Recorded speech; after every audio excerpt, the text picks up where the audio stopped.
Do we have any questions in the audience for our panelists? If you do, just walk up to either of the mics here. We can also fire up on Twitter. I can check your things, and on Weixin. I'll turn on my Weixin, so location-based services. Oh, actually, I don't have my phone because it interferes. So yes, we have a question.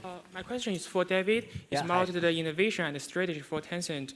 I mean, well, I like Tencent very much. I use QQ and WeChat every day. But right now, Tencent is a kind of a public enemy in the market because every time if there is something, some new products or some new business model in the market, Tencent will copy it and leverage its huge customer base to kill those young companies and startups. So I don't know, it's a kind of the strategy of the company, or next day we will see another QQ Alibaba or QQ Zhifubao like that. So is that the strategy of the company? Will you keep it or will you change it in the future? So I think I understand your question. Yeah, I've actually never. So usually my colleagues in China have to deal with these questions. We should at least ask him, do you have a company or you're a student? Or? Yeah, do you feel? I'm a student. Okay, you're thinking about a company. Okay. So I think, I heard some people clapping too. So I guess it's a big problem. I'm not very exposed to that. Like, this is the first time I've had this question before. But I do read the articles in the magazine. I know when I was back in China 3 months ago, that was like the front page topic on a lot of magazines was, why doesn't China have a Facebook?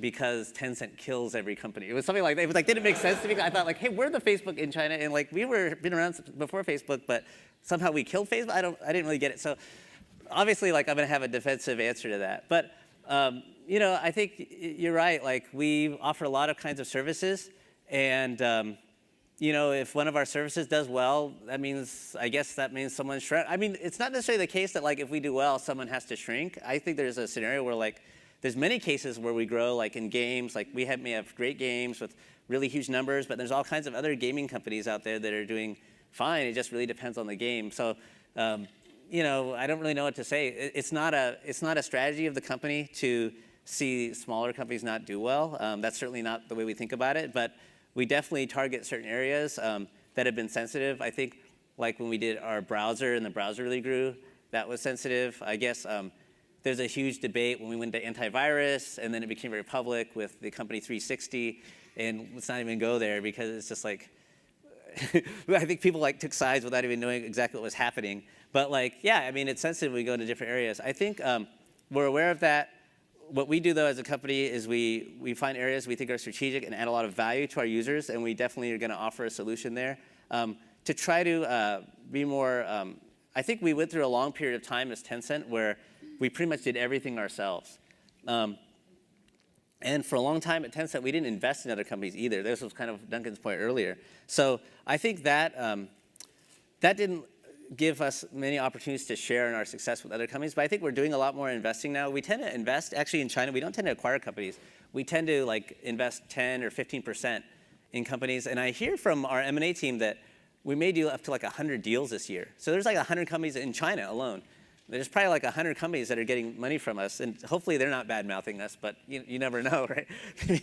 But and I think probably the most important development in the past like 18 months or so about us doing more with smaller companies that we don't work with necessarily is that we have an open platform, kind of like Facebook. It expands more of our services than just Facebook. We have, like on our QZone service, which is kind of like a social networking equivalent in China, or an instant messaging service, QQ. We have all kinds of opportunities for apps to go on. We call it open platform. Our internal teams complain about that a lot, saying, hey, like now any game company can go on our open platform in QZone, and that's really putting a lot of pressure on us inside Tencent. Like, seems like the company isn't giving us enough support because now any company can just go on our QZone platform and they're totally kicking butt, and like we're actually limited by the amount of resources we can get from Tencent. We don't get enough ads, we don't get enough support, and the companies outside raise VC and they completely attack our QZone platform. So it's like I think that's been a great advance in terms of like our ability to work with a lot of companies. So for example, like if the company that you're concerned about there, if they did a QZone app, they could probably very aggressively do all kinds of things to try to take as much of the Tencent user base as they wanted to. And we would kind of celebrate that because we want all of our app partners to be very successful. But I can't really, we're going to compete with other companies because we just offer so many types of services. And that's just kind of how it is. Sorry, I don't have a better answer for you on that one. Question over there. I'd love to just say something that everyone thought like, oh, Tencent's awesome, what a great answer. But it's complicated. We're competing in the market, so sorry. Thank you. I also have a question for David. So don't worry, my question isn't that tough. So I hear one point you mentioned is that like China is trying to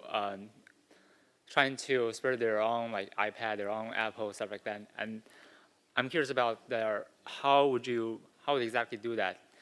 Would that be more realized by internal growth? For example, you culture your own environment, or by like bringing people to advanced places like Silicon Valley to make them fit in the environment and let them bring back their benefits? I'm asking because like I'm with Lucy. It's a company that brings Chinese entrepreneurs to the United States to start great companies. And it's very interesting to me being that last year I heard there was a specific proposal. By the time that Steve Jobs had died, there's a lot of people in China just worrying about why isn't there a Steve Jobs in China? And there's one really funny proposal from, I think it's the Ningbo government. They wanted to invest in 70 million yuan to like raise 5,000 Steve Jobs. And that to me Sounds like more, the boys from Brazil. That's pretty scary. Yeah, I mean, that to me is like a raising chicken or like pigs on the farm. Like let's not go there. Yeah. But do you think this will work, or like what exactly?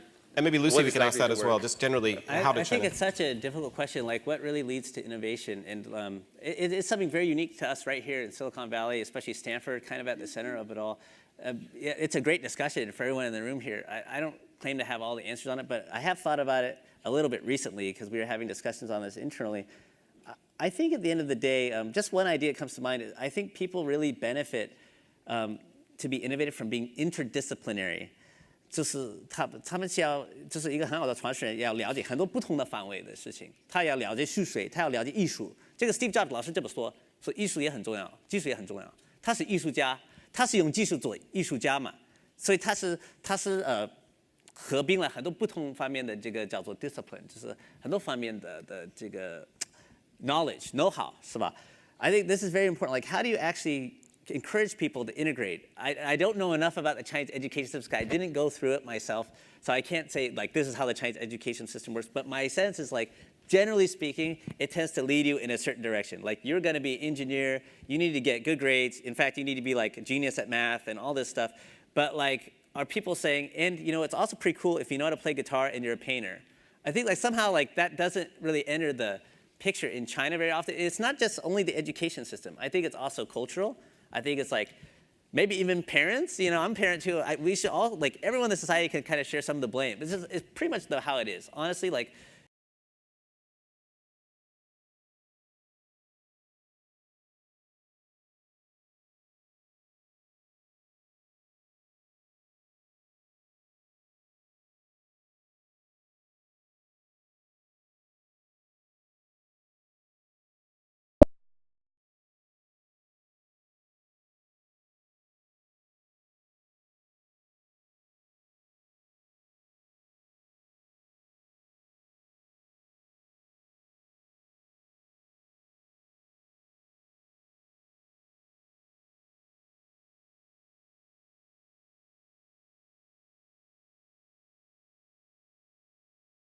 important now. But maybe that's like the next step for China. And I don't know. I don't think you really leave it to anyone. I think it's like up to the individual, and like encouraging schools, like schools that encourage you to also play instruments, schools that encourage you to be an engineer, but also learn painting. And also just encouraging people to study kind of whatever they want. Like I think a lot of Stanford kids can probably, you have to do enough studying to get this degree here. But then meanwhile, you can be studying all kinds of crazy stuff, as well as the thing you had to do to get your degree, engineering degree, whatever it was. And I think that's a starting point. Maybe There's Lucy, a lot do you more have- factors than that, but that's a good starting point. Lucy, right? 你有什么说？ Thank you. 你觉得？ Yeah, sorry. We'll take the next question and hopefully address it to Lucy. That'll be good. And then, yes, this lady here, and then we'll take this gentleman, and then we'll wrap up. If it could be addressed to Lucy, if you could. Yeah. Question for Lucy. So Duncan, I should ask question in English or 随便你。 OK，那用中文好了。好。 Lucy 你好，今天我们的 Oh, actually, can you do it in English because No, it's okay. You're doing Chinese, right? It's fine. Sorry. maybe they have the thing. Sorry. Okay, so, 一个我非常尊敬的这个中国企业的记者，他叫李翔，他最近写了一篇文章，是说阿里巴巴希望阿里巴巴是做一个强大的好人。